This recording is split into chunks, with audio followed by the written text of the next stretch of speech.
Live streaming started, sir. Thank you, Sheikh.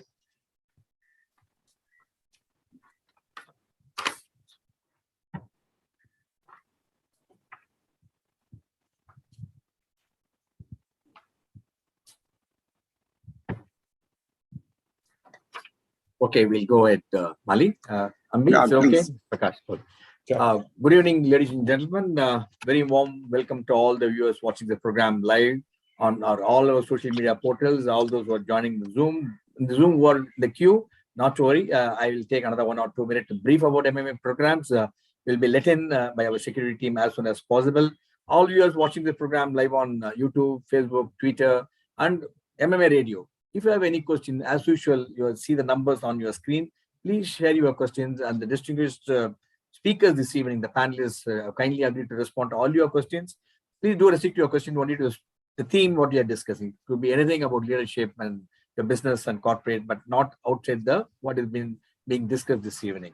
Now, I think still some of the people are logging in, so I don't want them to miss the opening punch of this evening's program. Let me briefly tell you what's happening in MMA in the next few days. I'll just take a minute or two to tell you. Then on the 19th of this month, we have again a leader speaker who is going to be talking all about leadership, discussion on inside out leadership. We have Mr. Rajiv Vij, is an executive coach, author, speaker from Singapore. And along with him, who is going to be joining in the conversation with him is Rajesh Jejulkar, is executive director of Mahindra & Mahindra, and Sudhanshu Vyats is a deputy managing director of Tritlite. So it's going to be a very interesting conversation on leadership, not to miss it. It's happening on 19th of October. Then on the 19th of October, we also have in the morning, this is what program I told you in the evening, 6 o'clock on the line. In the morning, we have an excellent conversation in a seminar on reinventing human experience and technology in the post-pandemic world. We got some 8 speakers talk on different subjects, and it's like a TEDx model. Each one speak for 10 minutes, and there's no chairman, no moderator. So you're going to have a feast of a time all about technology and how it's impacted the post-pandemic in terms of your management, education, innovation, all. We've got some outstanding speaker lined up. Please don't miss it, and do come and watch it. And it's a long list of speakers, and that's why I'm not telling you. Visit our website, you'll know all the speakers' names. Then on the 20th October, we are going to keep you really busy this month. On 20th, we have a conclave on securing India's cyber space. It's very, very important subject. We thought a lot of things are happening. And we have Kamakodi, is a professor from IIT Madras, who is a cybersecurity specialist. We have another gentleman, Rajendra Kumar, IAS, Additional Secretary from the Ministry of Electronics, IT from New Delhi, is going to be talking to us. Then Lieutenant General Rajesh Pant is the authority on cybersecurity. He is also the coordinator of National Cybersecurity. And Vijay Nageshwar Rao, a specialist on cyber. Mridula, again, is a specialist on cybersecurity from Tata Consulting Services. Then Ms. Panchi, she is a managing director of Yes Panchi and also former senior manager, chief manager of Indian Overseas Bank, in charge of cybersecurity in the bank, because she'll be sharing this bank perspective. Rajendran is the Digital Association of India chairman. So we got a lovely panel. It's happening on 20th October morning. Then on the 22nd October, again, we have an interesting event on a discussion on is a book reading session. What we do it, we firmly believe you're a leader, you have to be a great reader. How to build habit forming the products, actually. We have Rajesh Srinivasan, marketing and brand and business growth strategies. He'll be leading the conversation. We have Saurabh Bajaj, head of marketing diary from Britannia Industries, and Mr. Ganesh, director marketing, Homi. Then we also have on the 27th event by Kiran Karnik, is going to be discussing on This is India 2020, and we have Chandelier, chairman of Aisha Group, will be talking to us on that evening. Then the last evening for the month, before we get on to this evening program, we have the science and art of marketing, the practitioner's perspective is under Ponce veteran. Amrit Thomas is a marketing digital transformation consultant. Jack Diageo will be talking to us on 30th. So we're now coming to this evening's program. I know you all know, and Mr. Prakash is talking. I think I will walk miles to listen to him, because the evening is made so interesting, be it evening or morning, or any time when he talks, it's worth listening to him.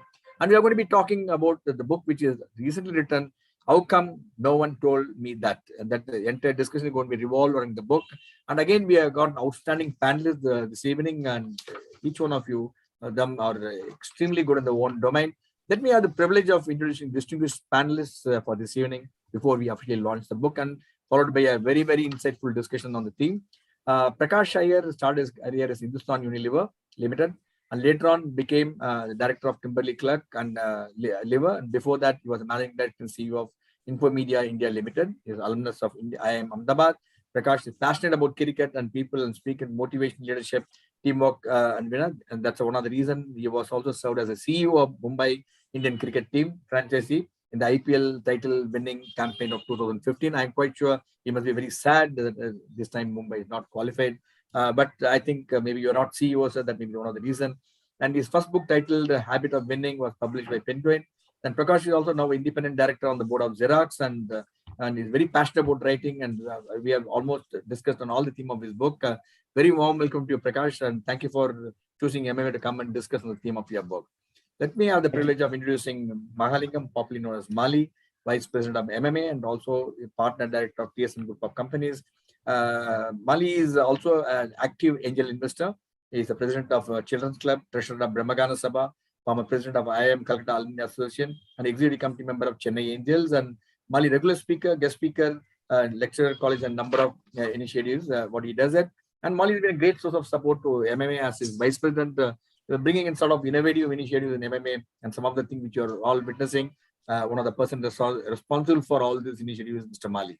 Warm welcome to you, Mali. It's a pleasure to have you with us this evening. Let me have the privilege of introducing Ambi, dear friend of mine, well-wisher of MMA, brand strategist, coach, founder, brand building, and over 3 decades of career, he has worked in number of organizations, Rediffusion, Dewer, Boots and Company.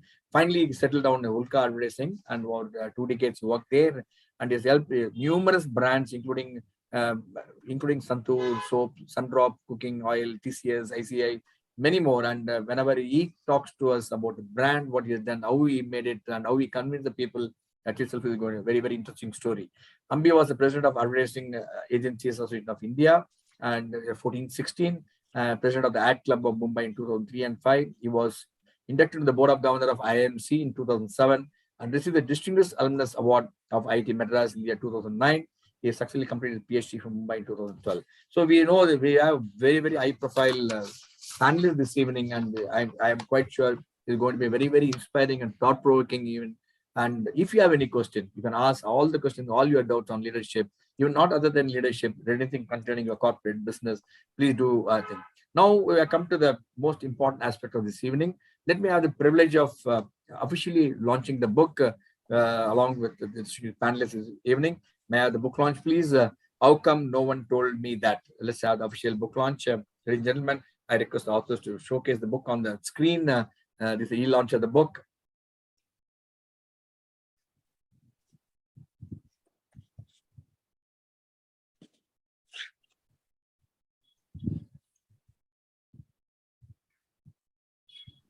Love. Thank you once again. Many congratulations, Prakash, for bringing out another excellent book we are going to be discussing this evening.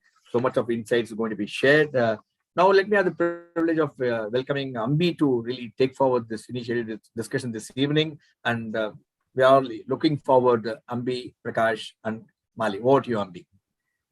Yeah, thank you. Thank you, Group Captain Kumar, for inviting me here. And it's always a pleasure to be with dear friend Prakash Iyer and Mali. Those of you who may not know, Prakash and I go back many years. And I was thinking of writing, I used to write those very boring case study books.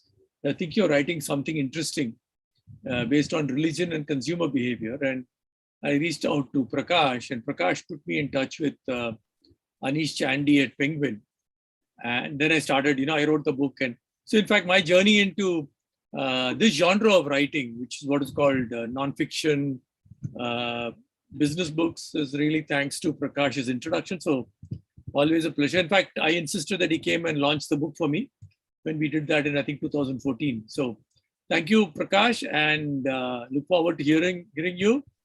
Mali, of course, is an old IIM Cal friend, though he graduated from IIM Cal many, many years after me, but we've been in touch and trying to help our alma mater. And so thank you, Mali. Thank you for being with us. So I want to just now kind of hand over to Prakash to tell us the idea behind the book, how it came about and what triggered.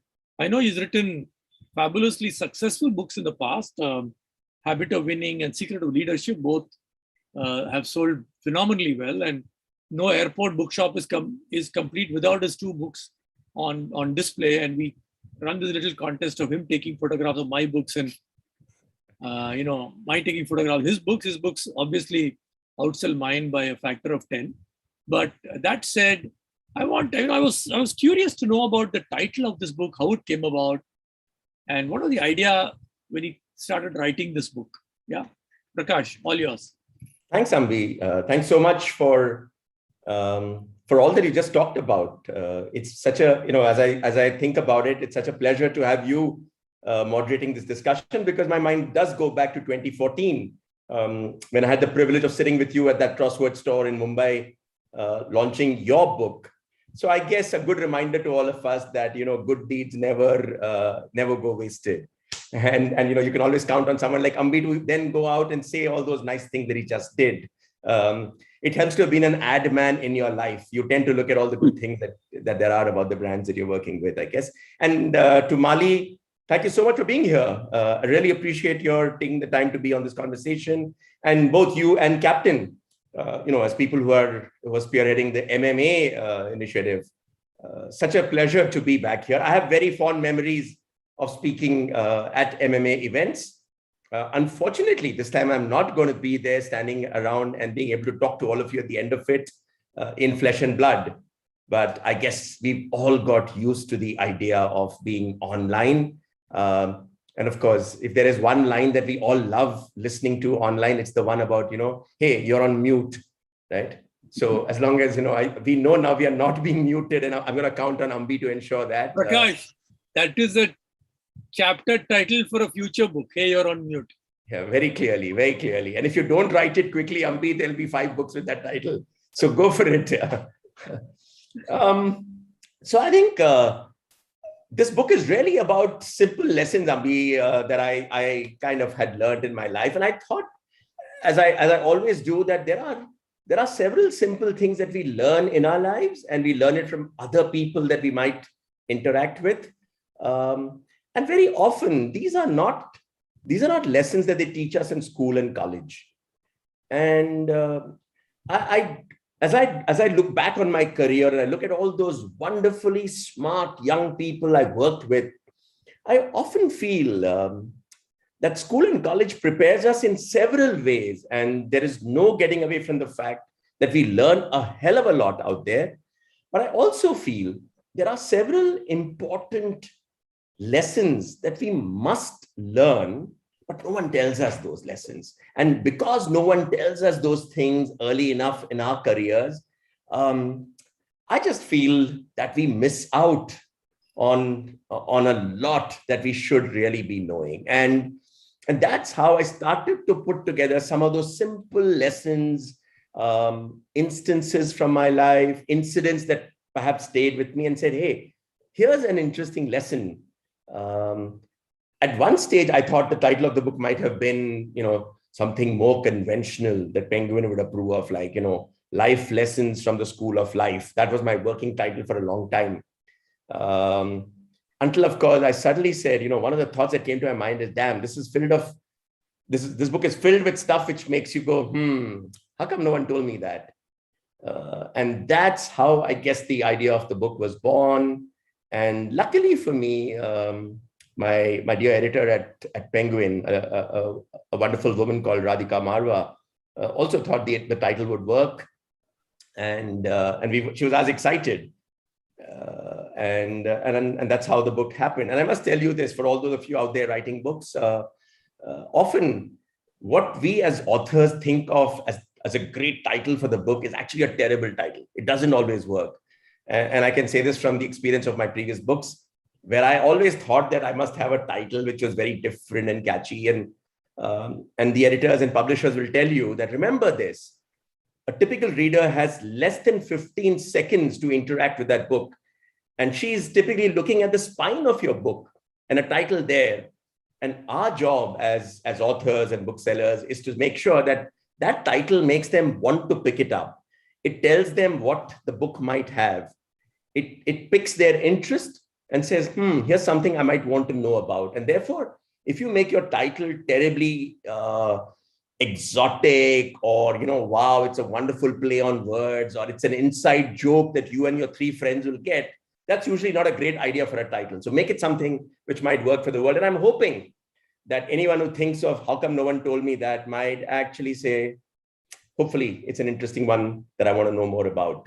That's how it happened. Great. Yeah, thanks. So, Mali, now coming to you, what is your favorite part of this book? Before I come to the favorite part of the book, Ambi, I just want to say a couple of things. When I started reading this book, I realized I could relate to almost all the 314 pages of it. I normally don't. And it fitted me perfectly because it was 2-3 pages. And I could read it over 100 sittings instead of one sitting or two sittings. And it took me back to college when it was cool to pick some books you didn't understand but try and read them. There's a book called Uncommon Wisdom by Capra those days. I don't know if you've read those books. This was exactly the opposite. I wish I had read this book then and she had written then. Common Sense and Common Wisdom, Prakash. Awesome. It's really, really... see, the part of the book, Ambi and Prakash, is, as I told you, I could relate to almost all of this. And I kind of wondered, I've noticed all this, but never been able to extrapolate it to a management thought like you have. And as you mentioned, if you could think to go to the extent of what the spine of the book should say, you really thought out not only the book, but how people should perceive it and buy it. Awesome. Really, really, really honored to be with you and Ambi on this. And thanks, Vijay, for this rare honor for us. It's really my pleasure and honor. Both of you, I'm lucky to be the non-author here because I can be dispassionately listen to both of you. Thanks for this anyway. The couple of things, you see, many of the thoughts I could really empathize with really well. One of the chapters in which it says, what will people think? That really kind of got me because a lot of people I made a career choice which was not very conventional what I did I had to get into family business, which is not what I wanted to do, but I never could think of what people will think. So that really fascinates me. And to Prakash, I have a question. Ambi, you could also give your views. In this, a lot of this is about long-term relationships and stuff like this, Ambi. So I would like to know how this fits into the current milieu of startups which build business to sell then to last, basically. Because there's a lot about relationships, long-lasting stuff, etc. That's curiosity question I had in mind. You could answer it later, but that's something I wanted to mention. And the thing about the Alteration Taylor and the Everest, all these appeal to me very well because we tend to take a lot of these things for granted and notice it and do nothing about it. Maybe at this late stage in my career, I might do some of it, Prakash, I should say. So this is what I like about the book and the sheer ability to relate to it, Ambi, and many of the things I mentioned. And I have that question, you or Ambi could answer it whenever, and your understanding of that, basically. How it fits into the current startup generation or startup companies, basically. Yeah, so I think, Prakash, do you want to tackle that right now and then get on with the rest of the book talk we have? Sure. I'll just try and keep it brief. I think that, two interesting things that Mali just spoke about. The first, of course, is this whole preoccupation that we might have with what will people think. And I just think that it's a good idea to remember that people have enough on their minds, enough to keep them busy, and they don't really have the time to think so much about you. And that's a good lesson to remember for all of us. It's humbling. And there's enough research to show now that you might have that little coffee stain on your spanking new white shirt. And you might think, oh my goodness, how can I go into this meeting with that stain? And what will people think? And that stain is all over your head. You're unreal, Prakash. You read my mind. Okay. Where chances are, people don't really care. No one really notices that stain. So it's good for you to just forget about it. But the more important bit in that lesson, and this is born out of a story about a basketball player, Will Chamberlain, where you compromise your effectiveness just to look good. Okay? And I think that's a huge problem. Many of us will sacrifice our strengths, will not do what works well for us because what will people think? It might not look so good. So here's a basketball player who scored, when you have a free throw, instead of doing the free throw that way, he would throw it like a sissy, what he calls a grandma style, hold the ball in the waist and just throw it up. It worked. It worked brilliantly. He got lots of free throws. But the next season, he was back to trying to throw the way that professionals do, because what will people think? And maybe there's a message there for all of us. And if I now move this to the second point that Bali made, which is really A lot of this book is about long-term relationships and, and not necessarily about the here and now. And what does this mean for the startup world? I think, Mali, my sense is that there is nothing that's changed. Time horizons have shrunk, but the values and principles haven't shrunk. So the fact is, you might sell your business after 6 years or 10 years, or you might exit from being a founder CEO once there's somebody else in. But that shouldn't change the way you go about building that business, the values that you want to kind of inculcate in the organization. I think you need to build a business that people will look back and say, wow, and it doesn't mean it has to be 50 years, it could be 5. But what the good thing of that is that in an earlier world, we had thought that the long term was one straight continuum, everything would continue to be stable. That's changed. And I think this long term is really a series of short terms. You need to keep adapting, you need to keep changing, you need to keep assuming that, wow, this worked last year, but there's no guarantee it's going to work this year. And I'm going to try and do something completely different. I need to, popular word in the startup world, I need to pivot. I need to find new business models. And I think that is the strength of this new generation. The ability to think long term and yet be agile enough to keep making changes and adapting. And I think adapting, something that we all need to learn to do a lot more. Thanks, Prakash. Very nice. Yeah. Ambi. Yeah, so Mali, I think Prakash has given a very good answer to that question about, is this book relevant for our startups? And I think there are a lot of lessons there, very, very relevant, because some of them are very, very basic lessons, which we sometimes overlook. The other point I want to make about how startups and big businesses coexist is that a lot of big businesses today realize that the speed and agility of a startup they can never get. So I'll recount a little story. A friend of mine told me he was in Cisco. He had sold his company and he had joined Cisco. And after 3 years, all the ideas he was saying, a lot of committees are asking questions continuously. So he said, look, this company, I cannot do anything internally. So what I want to do, exactly the idea I have, I want to leave the company, set it up, and 3 years, they'll buy it for $100 million. Exactly the same thing happened. All of us are doing this meeting on Zoom. The founder of Zoom was in Cisco, WebEx. He was one of the founders of WebEx. He kept telling them, look, you got to adapt your app to mobile. They said, no. So he got out 8-9 years ago and created Zoom.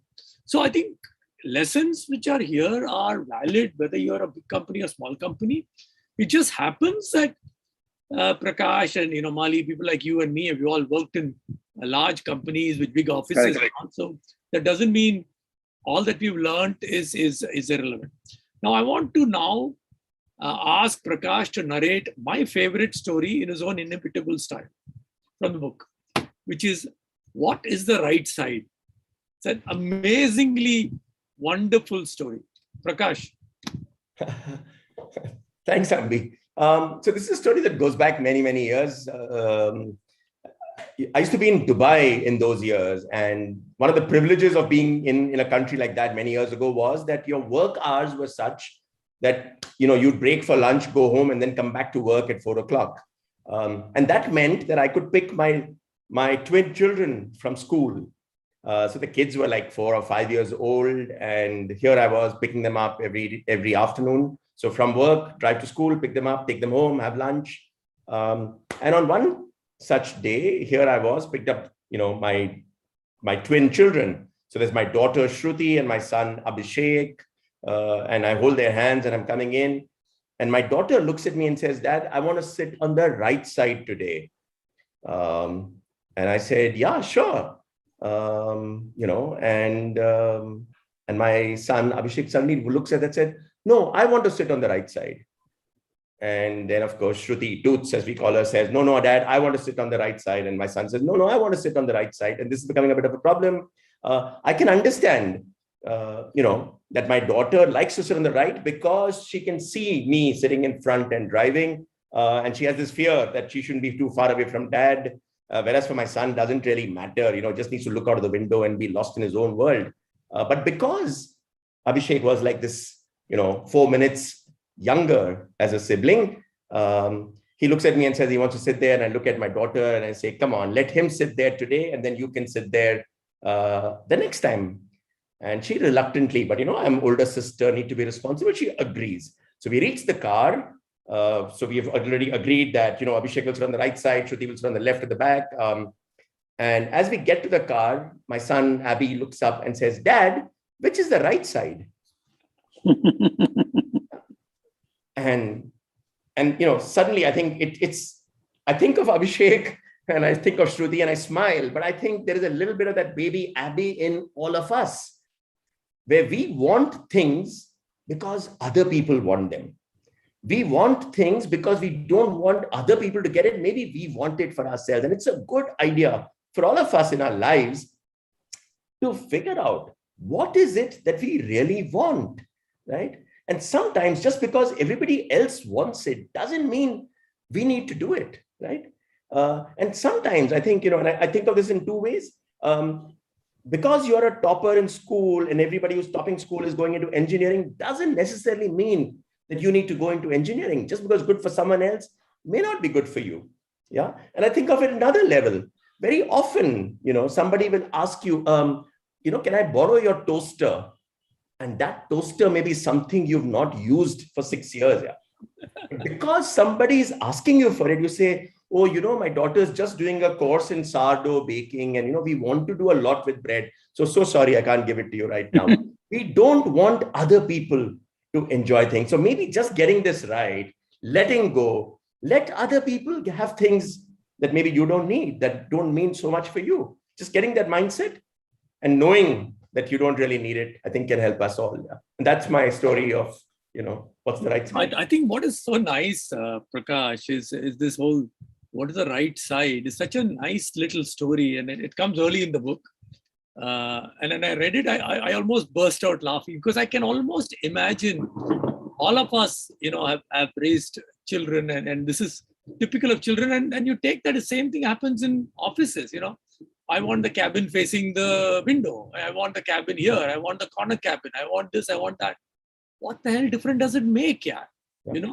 You're there to work. You go and work, right? But then no, because he has got a roll top desk. I should also get a roll top desk. I want a roll top desk. I want a roll top. Then finally you have to ask, what is a roll top desk? Yeah. Right? So Mali, you'd said something about alteration tailor. So tell us about what you learned. I want to talk about alteration. Give one more thought. Just I'll come back to the alteration. Prakash, how you could convert a simple thing about a decision, which path to take on a walk, to thought on why no choice is great is awesome. I can tell you, it is so profound, so to say.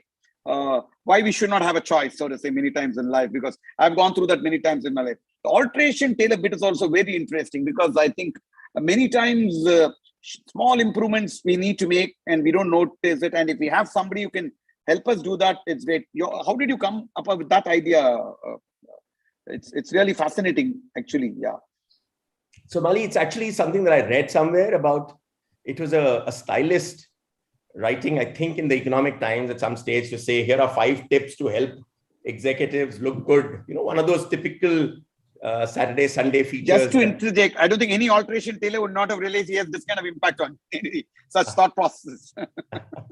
So the alteration tailor, so as I read the stylist tips, there were 5 tips, and there were, the most regular ones about matching the color of your tie, or, with your jackets, or the length of your shirt sleeve compared to where your jacket ends, or advice for women on, on a stole, or, on Western versus Indian, how do you get the decision right? What really intrigued me or got my attention then was the 5th tip she had, which was to get yourself an alteration tailor. And she made a simple point that, we all buy clothes which are expensive, we buy ready-mades, and sometimes the sizes aren't right, or sometimes our body shapes change, and we need to do some alteration. And she said it's important to have an alteration tailor who can make those small changes for you, who can help make those small changes. Someone who can look at you and say, yeah, that trouser length, if you reduce it by ½ inch, it'll fall better and you look much, much smarter. And I thought that was rare advice, interesting advice. But as I thought about it, it struck me that maybe we all need an alteration tailor, not just for our clothes, but for our lives. You need someone who will tell you what is it that you need to do to make that small change that will make you a lot better. What do you need to do differently? And we all need, it could be a colleague, a mentor, boss, spouse, friend, somebody who will tell you, you know what, you are losing your cool unnecessarily, or you know what, you're not listening. You are just responding before you listen. And maybe if you make that small change, you can become a lot more effective. So maybe that's what an alteration tailor is all about. Yeah, in fact, I enjoyed your podcast, Prakash, with Amit Verma on the seen and the unseen. I think that's titled alteration, alteration tailor. So Mali, you go next. What do you want to talk about? Which part of the book fascinated you? Now, I mentioned that about no options. That's something which struck me as very profound, though it was a simple choice that Prakash made about either going around the entire path or going around 8 times or 10 times around a particular smaller path. That really intrigued me because it was so simple yet so profound, because it's a choice all of us make all the time, basically. Yeah. It's true for us, isn't it? And if you think about, the next great cricketer is not going to come from Mumbai. The next great cricketer is coming from Najafgarh, from Jharkhand, from small town India, lower middle class backgrounds. What's happening? Because the Bombay boy or the Chennai boy, his parents can afford to send him to the best coaching clinic, get him good cricket coaches, get him nice, great equipment. But at the first hint of pressure, there's always the opportunity of saying, oh, you don't have to be a cricketer. You can now, we'll send you off to study in the US, or, you can always go and study engineering or medicine or whatever else it is. We'll pay for it. But think of that poor kid who doesn't have a choice. When you don't have a choice, you commit yourself to making that one option work for you. Very true. I think that is a very, very powerful thought. And maybe we should all be careful, because what we think of as plan B, as if plan A fails, I'll go to plan B, actually becomes a cop-out. The existence of plan B tells you that you don't really have to do the hard yards. You don't have to take on the pressure of making plan A work. So at the first hint of trouble, when plan A looks like it's going to be difficult, you junk it and you move quickly to plan B. And that can become a pretty big problem for us, I think. Just want to add, Prakash and Ambi, that this book and this session are my alteration tailors for the moment. Yeah. Prakash, let me now take you into another area which you enjoy talking about, which is sports, right? And the book is full of several sports examples, right? So I want, and I found this shot clock, and I kept pronouncing it wrong, and I hope I've said it right here, because shot clock. Tell us about this shot clock story, which is quite fascinating, and the way it changed, I think changed basketball, right? Changed basketball. So I didn't know about it. I enjoy the occasional basketball game, and I've watched the Super Bowl finals in the US once. So tell us about this shot clock. Yeah, so I think it's an interesting idea. What is it? Basketball games are exciting, and if you see how score lines end, till the end of the game, there is excitement. Both teams are constantly trying to score. It wasn't always like this. There was a time when basketball games would become boring because one team would get the lead and then they would hold on to possession of the ball. They would just keep dribbling, passing amongst themselves, right?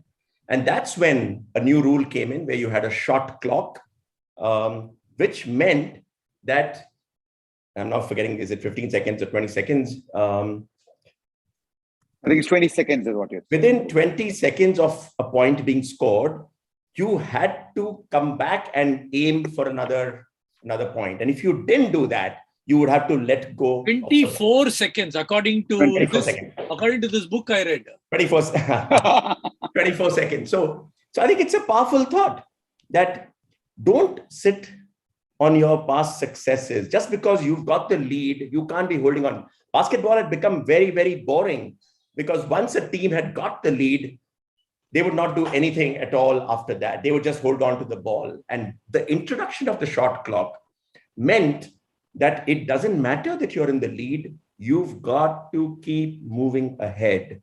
You don't have a choice to say, oh, now that I'm in the lead, I can stay here. I can sit back. That was not an option. And as I think of the shot clock, I think it's something that we all need in our lives too. You need a shot clock because it's tempting otherwise to think that, I'm 35, never thought I'll become general manager. I'm so lucky I've made it, and then sit back. And that's a dangerous place to be. You need to want to grow, to continue to get better, to make more progress. And I think that's really the idea over here. Ambi, actually, you were there at the Golden Jubilee when Indra Nooyi was conferred. A bunch of us met her and said, congratulate her on getting to where she got. She said, getting there is not difficult. Staying there is more difficult, is what she said, Ambi. Basically, that's what she said. Yeah, exactly what you're saying, Prakash. Yeah, exactly what you're saying. I remember chatting with her. We were in the robing room. She was at the convocation. So I was asking her, at that time, just a previous year, people are baying for her blood, that she should resign, etc. Because I think Pepsi had missed a few numbers for quarters, yeah, and then they had done that very bad bet with their Super Bowl advertising, which didn't work. But then I asked her, how does this feel? She said, no, I think I'm breathing now. So that's what she said. It was good.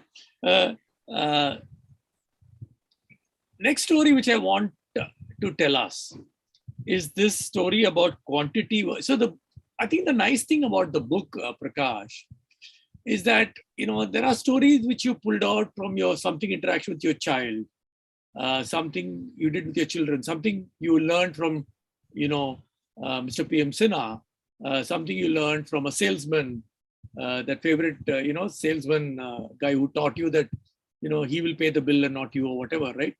And then suddenly one chapter takes you to another level. You talk about some research done by some professor somewhere. And so I like this thing about quantity versus quality, which I think is an amazing story about that porcelain ceramic class. Yeah. So tell us about it. I think maybe the underlying thought behind that story of quantity versus quality is, sometimes we are told as children some truths or homilies and we believe them to be completely true. And my point is maybe it's a good idea to challenge that. So for instance, we all grow up being told that what matters is quality, not quantity. And I remember as a young brand manager, one of our most successful ad campaigns also had, like Lalita ji saying, "Main quality dekhti hu, quantity nahi, आधा kilo Surf 1 kilo Surf के बराबर है." So, this whole idea that quality is what matters. And I'm flipping that. And the story is really about a pottery class, a ceramic pottery class.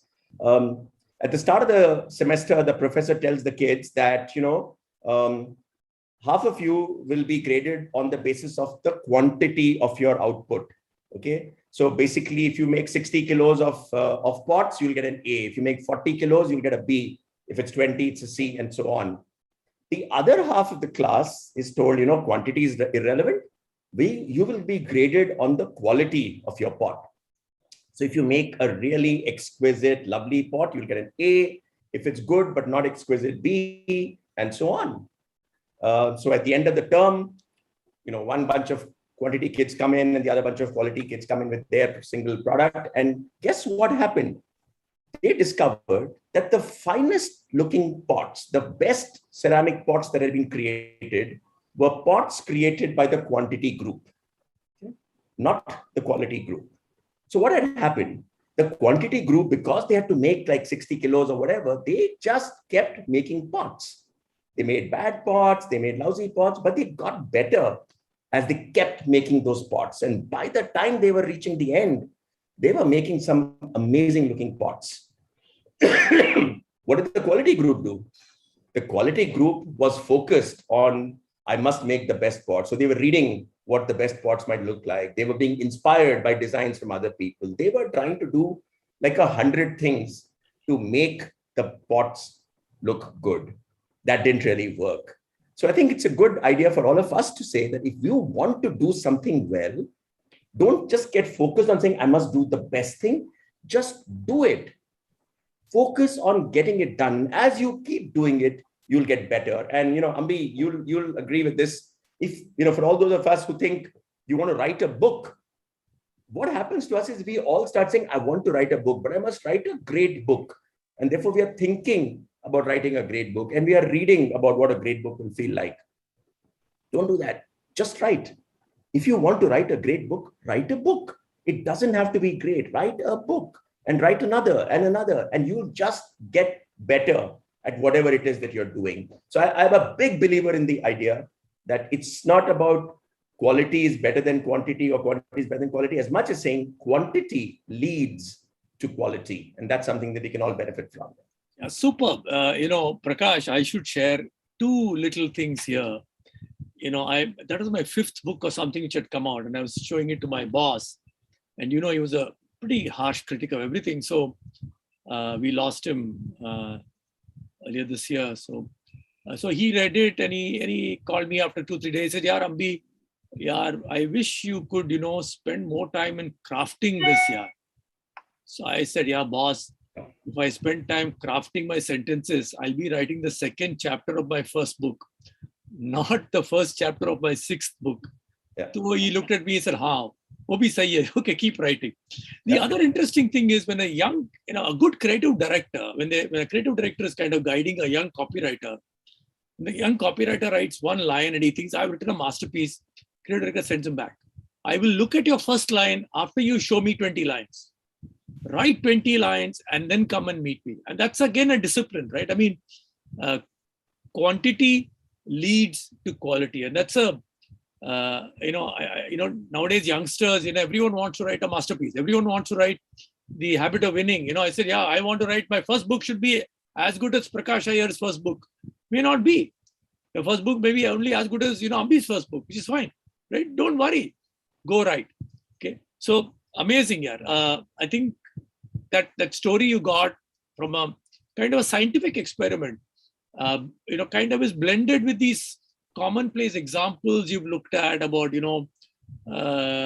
someone cleaning the dirty jar with his nice hanky, which I think is part of the folklore. I don't believe it fully, but this is part of one of those Hindustan liver folklore, which is, Dr. Ganguly did this, and Mr. Atta did that. So it's a bit of that, folklore. But theek hai.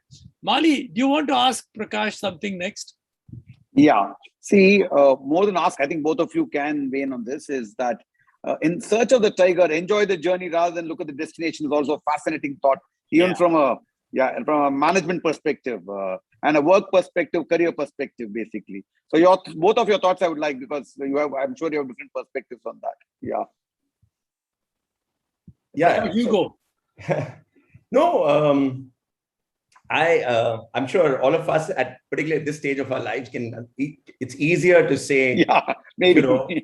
Enjoy the ride. Don't get so caught up in getting to the destination that you forget to enjoy the ride. I think there is truth in this. I sometimes worry that a lot of us go to these exotic places and then get caught up, pretty scenic, 7 wonders of the world, really outstanding, picturesque places. And what do? We're busy taking selfies, we're busy taking photographs, we're busy taking videos, which perhaps nobody will see again, right? And instead of enjoying the moment, we get caught up in trying to think of something else. And I think this whole idea of enjoying the moment is a big one. And it came out of a tiger safari. And I'm sure for those of you who might have ever been on a tiger safari, you'll find it's familiar, right? You go on the tiger safari and what do you see? You see deer, and you see rhino, and you see, everything other than the tiger. Monkeys. You see, monkeys are in the Jeep, actually. And what happens? And you come back and then somebody will tell you, oh, here are the pug marks, or wait, don't talk, I can hear the call. So all that happens, we don't see a tiger. And it happened to us. We spent like 3 safaris on a holiday, didn't see a tiger. But we had a great time. We saw a lot of other things. And, somebody said to us, so what if you didn't see a tiger? We had a great time. And I thought, that is so true. And maybe what happens to us is in our lives, we get caught up with saying that, oh, I must see the tiger. And because we don't see the tiger, we think we failed. We think it's been a not quite what it should have been. Versus saying, hang on, yeah, who cares about the tiger? I had a great time. And if I had a great time, that's all that matters. And maybe we should all live our lives saying, don't get so obsessed with the destination that you forget how to enjoy the ride. Ambi, your thoughts? I think that's the whole philosophy behind, whatever motorcycle maintenance or whatever, right? I mean, it's about enjoy the journey. Don't really worry about. And there's a OTT series I'm watching right now called White Lotus on Hotstar, where this one guy is gone on a honeymoon to a beautiful Hawaii resort, and he's just cribbing about the fact he didn't get the room he had booked, right? So I know it's going to end very badly for him. I haven't seen the full thing yet, but this guy, this is going to be a problem, man. I mean, you're with your beautiful wife, a beautiful place, and you're cribbing that I don't have a pool in my room. I don't have a pool in my room. Come on, man. What are you going to do in the pool? But, a lot of us are like that. Go into the room and then say, oh, I didn't get the right room. Oh, I didn't do this. Oh, instead of saying, yeah, it's a beautiful room. I mean, so what if I don't have a sea view? I've got a beautiful garden view and let me enjoy the view. So I think that's... I must tell you, Ambi, I was talking to someone just the other day, a very senior industry person, and he was telling me about how he interviews people for his team, his A team, as it were. And he said, I usually, I hire for attitude. 8 out of 10 people who work for me are not from the industry. And then he said something interesting. He said, I usually start by asking them a question like, how was your ride to get here? Or, I hope you didn't have a problem finding this place or getting here. And he says that opening answer tells him so much about the person. And there are some people who will complain about the traffic and how difficult it is and how parking is such a challenge. And, and he didn't want to give it to the valet because, you can't trust those valets. They don't know how to park. They don't know how to drive. And he says, just listening to them, we all go through these experiences in our lives. And if you can learn to sit back and enjoy it and say, this is not the end of the world, and almost say, how was the drive? Oh, right. Oh, it was so much fun. I got so much time to think. It's almost like the gods were conspiring to say that here's time for you to think about what you want to say in the interview. So they had a big traffic jam for me, is a nicer way to look at the jam rather than to keep complaining and cribbing about what life serves up. So I think attitude does matter. Yeah, so I think for those of you here on the show, that is a bonus chapter that is not there in the book. That is a bonus chapter which you got the privilege of listening to Prakash. The next Prakash, I want you to, a lot of us, we live in a very toxic world, right? I mean, you post something and someone attacks you, and, I posted something about, that people are saying, why are you not blaming Mahindra Thar for the farmers who died because, it was a Thar vehicle which ran over those poor farmers. And then I said, look, then why not the see a tire? Because it was a tire which actually ran over. So we kind of get into this talk. And therefore, I thought that chapter on Hanlon's razor was really insightful. So tell us about this, the Hanlon's razor. In the last few years, I guess I've become a bit of a fan of this whole idea of mental models. And one of the models that's not, at least until recently, wasn't as well known is what's called Hanlon's razor. And what Hanlon's razor says is simply this: never attribute to malice that which can be explained by stupidity. Never attribute to malice that which can be explained by stupidity or ignorance. Okay. And I think it's a very powerful idea because particularly, I think during the last 2 years, we've all been witness to those WhatsApp groups where people are complaining about what that other person did. There was a time not so long ago when none of us could leave our homes. Nothing could come to your doorstep. All deliveries were happening at the gate of the place where you lived. People were constantly at each other's throats. And to your point, Ambi, about being toxic, everybody seems to be getting to someone else. And what Hanlon's razor says is this: you know what? That person doesn't really mean harm. It's not malice, it's stupidity. Just let it be. Okay. And a simple example or a simple illustration that I use in the book is about how, if you've gone and, let's say, bought bananas, okay, and you bought a dozen bananas and paid for it, and you come home and you discover there are only 11. Damn, you've got shortchanged. You paid for 12, you only got 11. But these vendors are like that. Yeah, they are all out to cheat us. In fact, that market should be avoided because all those shopkeepers are like that. And then you get into the community or the type of person that poor fruit vendor might have been, and say they should never be trusted. And that's what you do. Chances are that the poor fruit vendor just made a mistake. Yeah. Instead of giving you 12, he gave you 11. And he's feeling so sorry that he might have done it, or maybe just doesn't realize he's done it. Right? If you can live your life by giving the benefit of doubt, not just to the fruit vendor, but to colleague, to boss, to HR, to spouse, to children, to neighbors, just assume that if someone does something to you, which kind of gets you feeling lousy, tell yourself it's not malice, it's just stupidity, it's just ignorance. You'll be a happier person. Your relationships, I think, will be significantly better. Great. I think, we are opening up for questions, Prakash, and I've got one very interesting question from Sundarraman Chintamani. He is asking Prakash this question. I guess Prakash Iyer uses several metaphors for conveying profound messages. Let me qualify. These are simple messages, so there's nothing profound about them. Is it good to think, speak, act metaphorically to become a wise person, even if you're not an author or a speaker?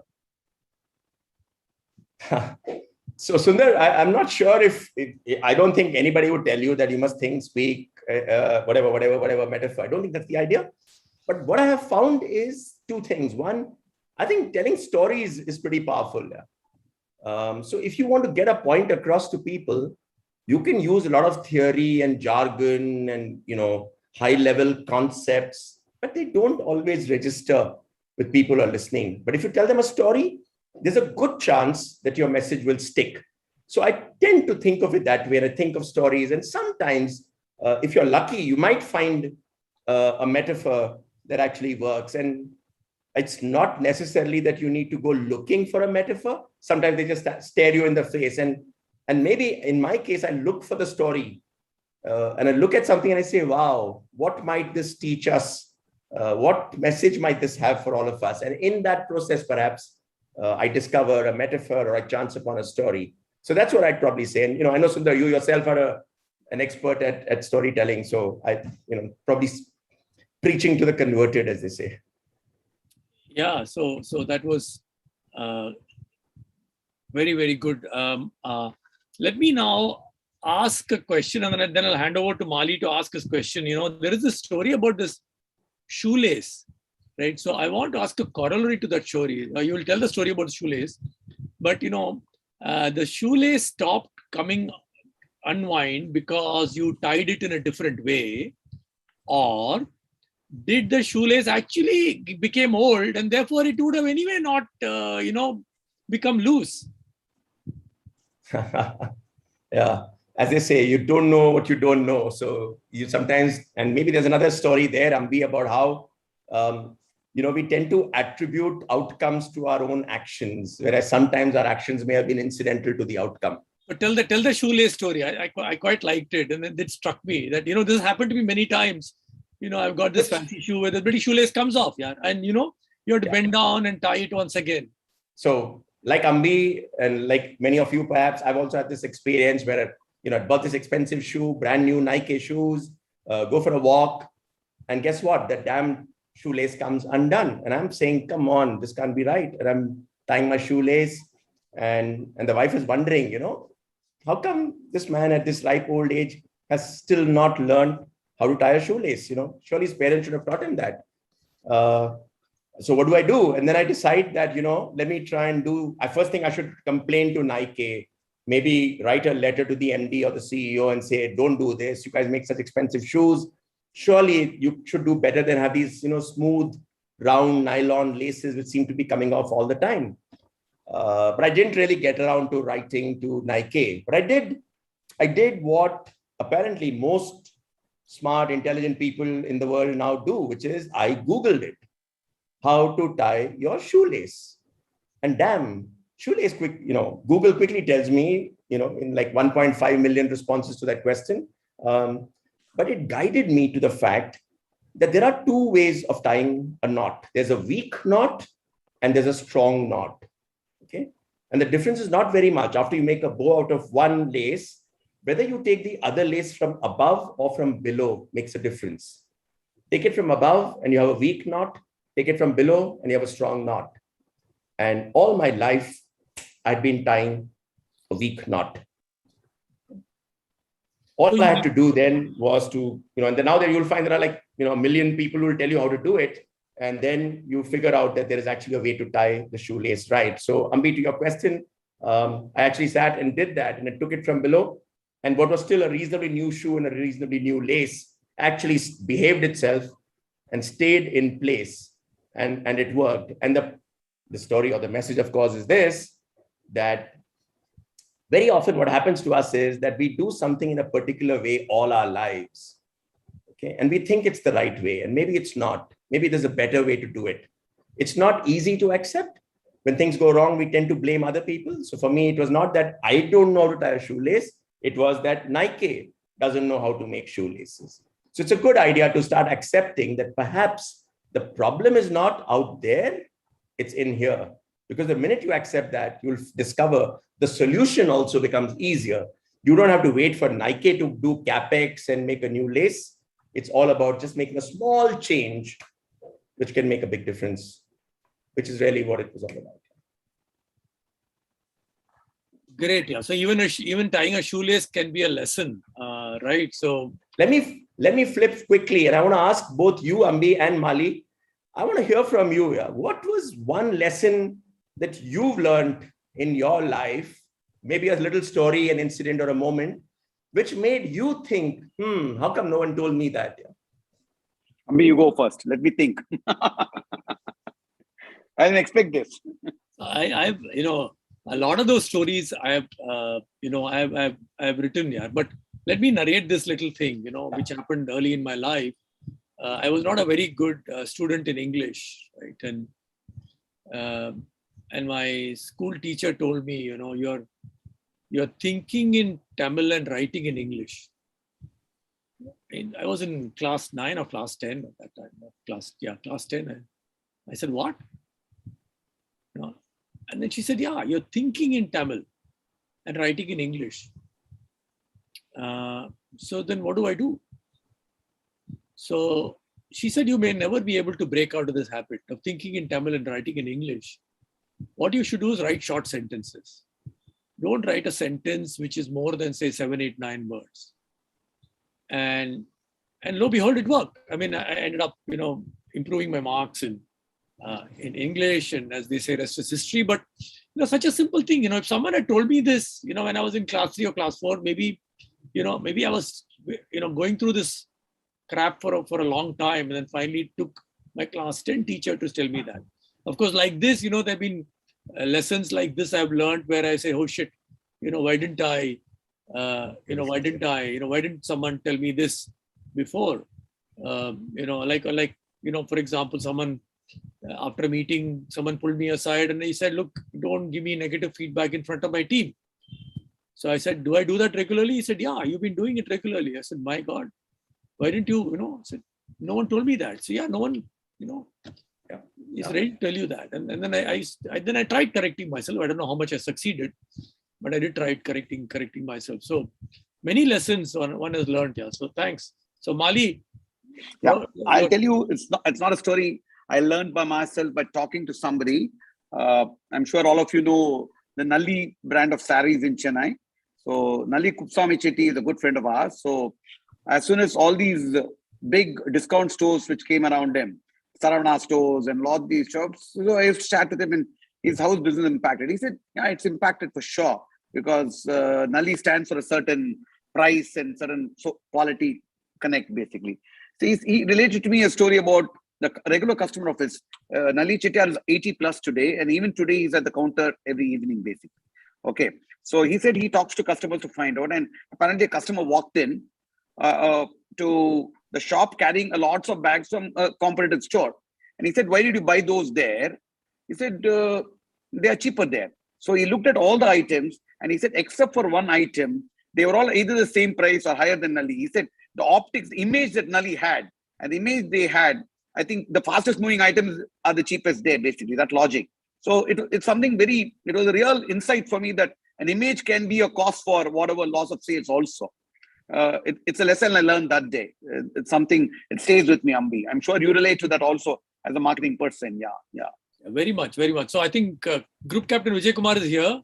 So I think he's running out of time. We got all the time in the world. Thank you so much for sharing that. Yeah, terrific story. Yeah. Great, sir.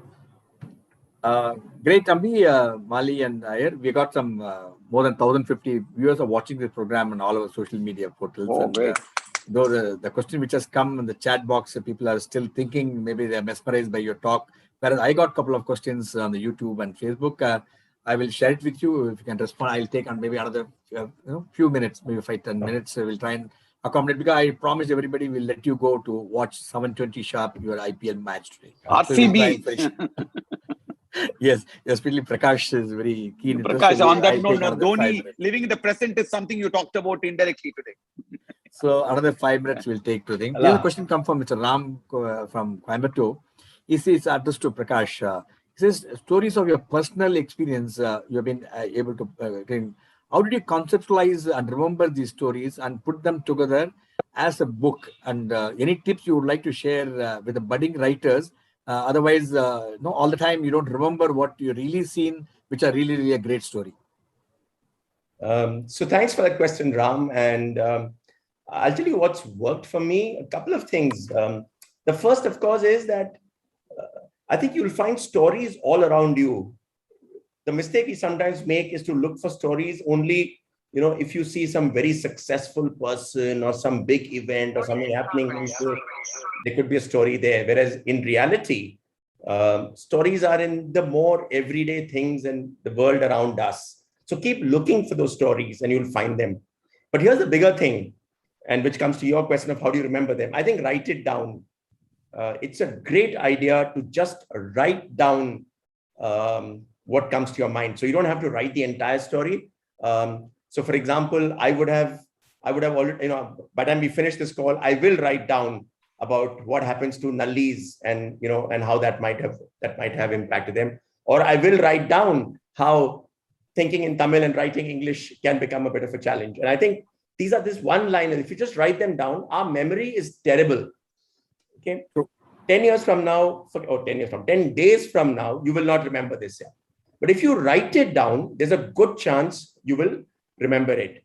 The second thing I do is I don't just write it down. I try hard to tell that story to someone. Okay. So if I have read something today or I've heard something today, I have this desperate urge to actually tell someone else that story. And, and I think that's a good thing to do, because that's how that story starts to become a part of your repertoire of stories, or it starts coming somewhere on your mind to say, look, it's there. It also gives you feedback. So sometimes you'll share a story and it'll bomb, and people say, yeah, so what's the point? Or, what is it trying to say? And you know that what you thought was a great story is not such a great story. Okay. And I can't resist this, but, I spoke with someone yesterday and I heard something. And I had to share that story with you now. And Ambi quickly picked that up to say that's a bonus story. It's not there in the book. And, so the question could be, why am I telling you something which is not in the book? Why am I telling a story which I just came across? But that's me. And I would strongly urge you, Ram, that if you're a writer and you want to write, or, for whoever, all of us, it's a great idea to do both. Write it down and share it. And if you do that, I'm guessing you'll start figuring out that, look, what will work for you. You have a sense of being able to tell that story. and you'll get better at it, I think. So maybe that'll work. Try it. Brilliant thing. Yes, start writing your diary and keep noting those stories. Excellent. Here's a question from Mr. Arjun. He is again from Chennai. He's a corporate leader. He says, sir, you are a CEO of Mumbai Indians cricket team. And as a CEO, what was your experience and challenge to deal with the celebrity sportsmen? And what is one most important leadership lessons you learned from your experience with them, and any story with them? Okay. I think the thing that happens when you're leading a sports team versus a typical corporate is that you first realize, and it's a humbling lesson, that when it comes to delivering results, you're actually not the person who can do it. So, you can't tell the batsman how to score runs. You can't tell the bowler how to take wickets. They are the best at their craft. What you can do is to support them by creating an environment which is good for them to work. You can support them by showing them data which can tell them what they need to do to get better. Okay. It also is humbling at one level to say, look, don't try and teach other people how to do their jobs. One of the typical challenges of working in such an environment, of course, is egos. And I think it's not a bad word. We tend to think of ego as a bad word, but if you're a sportsman, if you're a cricketer, ego is what drives you. Yeah, you have to be proud of your ability to do things, and therefore, when you have to, it doesn't happen. You don't see that in corporates as much.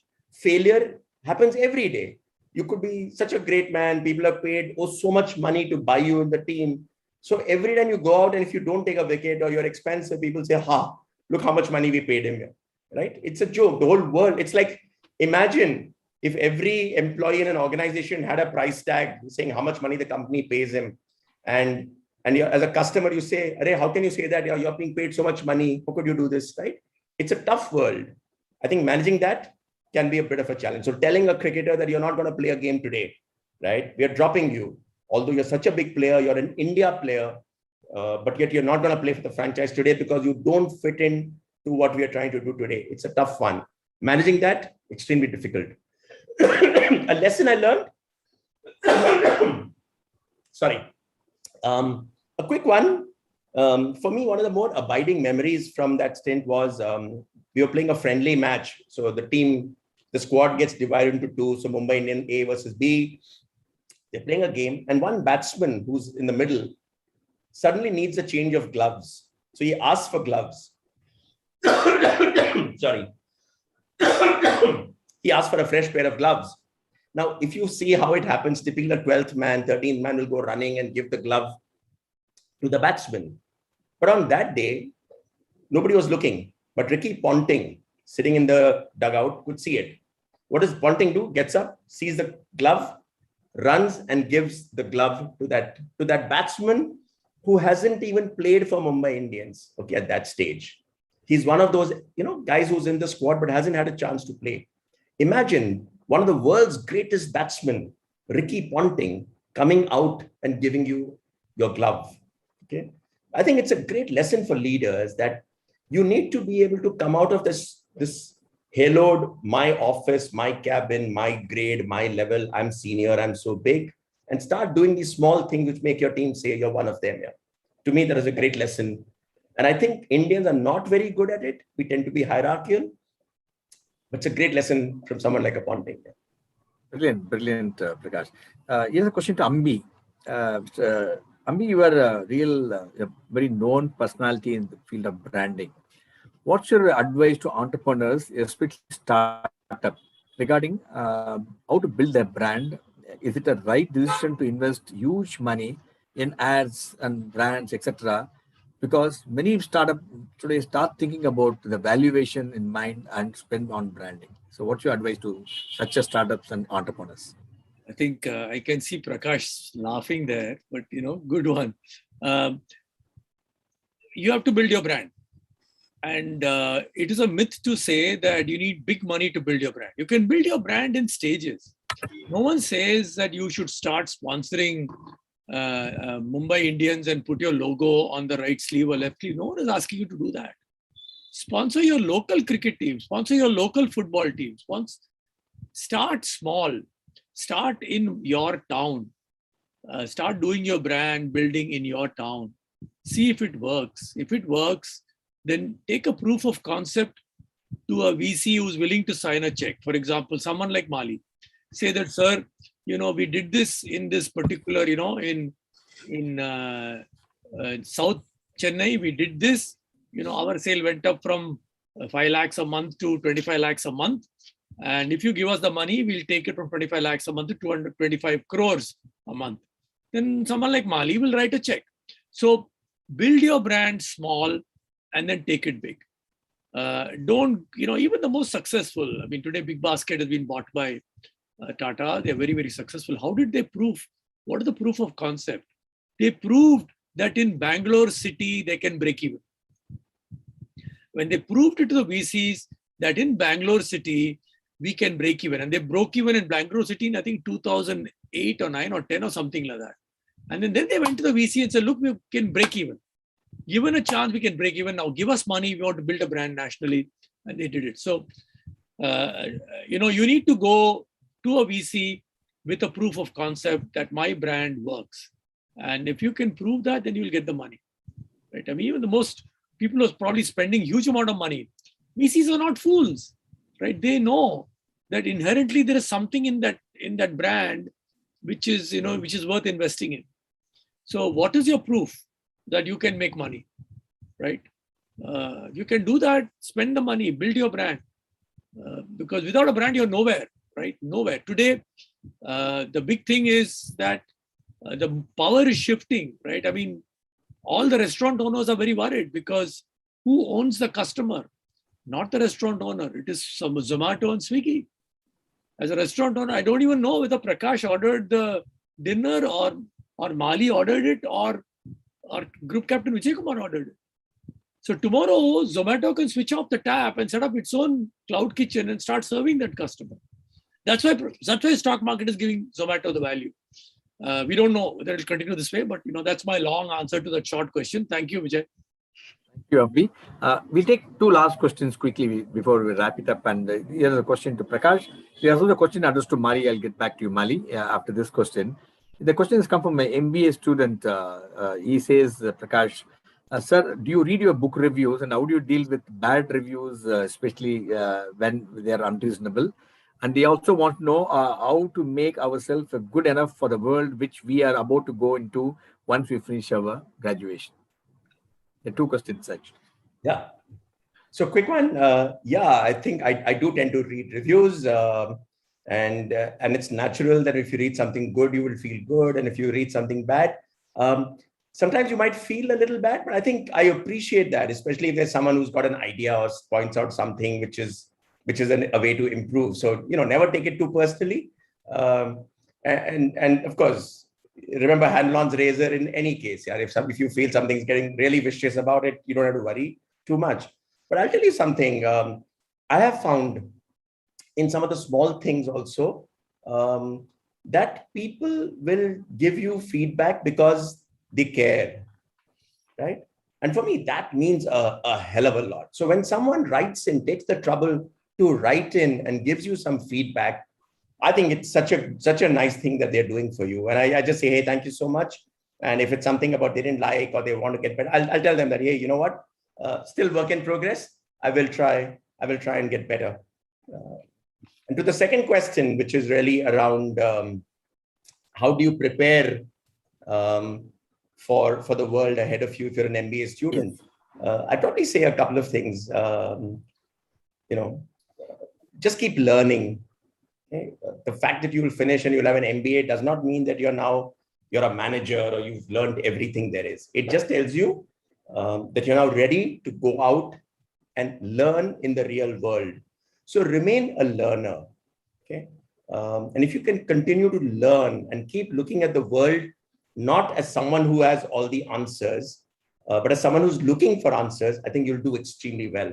Second one, I think just look for other people and try and say, how can I help them succeed? Don't try and keep looking at other people and saying, how can I exploit this person for my good? What can I learn from this person so that I can become better? Don't get too caught up in yourself. Just become the kind of person who's saying, wow, how can I help other people? And you'll suddenly discover that there are small things you can do to help other people, but in the process, they also want to help you. They will start taking you under their wing. They will start helping you and saying, wow, let me try and also see if I can do something to help this person. I think become a learner and become someone who cares for other people. Become a good team player. Get these 2 bits right, and I think you'll be on your way to finding happiness. Great, Prakash. I think people should read Ambi's book on spring. I think you'll learn a lot. Good point. Yeah. Yes. One last question. It's addressed to Mali. Mali sir, this is a question from Mr. Murali from Chennai. Sir, you are in a family business, which is a very, very popular company. How do you put in place a succession plan when you are keep growing exponentially and more popular? You have to unmute yourself. I think you're taken there. Mali, you're unmute. Sheikh, can you unmute him, please? Mali, you have to unmute yourself. Yes, sir. Yeah, okay. He's reading my mind. Okay. Now, our businesses, there are many parts to our business, specific to our car business, which is very well known. It's a family business. In other businesses, we have professionals who are partners in that. So the question that is begging, at least me and some of all the family, is being the nature of the business it is, and a lot of people getting funded and we're getting offers for acquisition and etc. Because we are a brand and well known. We are in the process of figuring out what for the company first, then succession will follow automatically. That's the answer to Murli, basically. Okay, the many questions in the pre-owned car business which are rising because there are a lot of very well-funded companies which are competition for us. We are holding our own and doing well. So people either want to work with us or buy us out. Those questions are arising. So we will take that business is unique in that sense of the word. Our other businesses which can be valued and sold at some point of time, which we run with the financial services business, etc. But specific to this business, which is popular in the front end, so to say, the business itself is in a flux. But normally succession planning would, in our case, has been 3rd generation of family. It could become 4th generation of family. But we are expanding our management bandwidth with more and more people joining us, is what I would say. Basically, yeah. Thank you, Mari. I think we have come to the end of the thing. And I urge upon all the viewers watching this program, there's so many good stories. By them, you'll enjoy it. As Prakash said, you go and narrate these stories to others, you'll learn a lot more. And thank you, Prakash. Thank you, Ambi. And thank you, Mali, for sparing your valuable time to join us this evening. And as a token of our appreciation, this is what we do to all our people who come. On your behalf, we present a couple of masks, 300 face masks and sanitizers, and all this we give it to the people. I think till the 100% vaccination done, this is what we could do it to protect the people around us, especially around the MMA area. And we also do on your behalf. You have been sparing so much of your valuable time. We do vaccination camp for them. We pick up a lot of goods to give it to the needy people. We do night tuitions, and we really pick up children, teach them English. All this we are able to do it on your behalf. You are the one who make MMA vibrant, and a lot of people come and listen to us because you are the wonderful speakers who come and speak regularly at MMA platform. Thanks to each one of you for spending your time, and thanks to all the viewers watching this program live. And as I said, buy this book, you read them. All these members of MMA, keep watching, keep listening to good things in life, and it's going to be there. Thank you so much, and bye-bye. Good night. Thanks, Prakash. Thanks, Ambi. Wonderful talking to both of you. Thanks, Ambi. Thanks, Mali. Thanks, Captain. Take care. Bye. Thanks, Captain. Thanks, everybody, for listening in. Bye. Thanks. Good night, Mali. Bye-bye. See you, Ambi. Bye. Bye.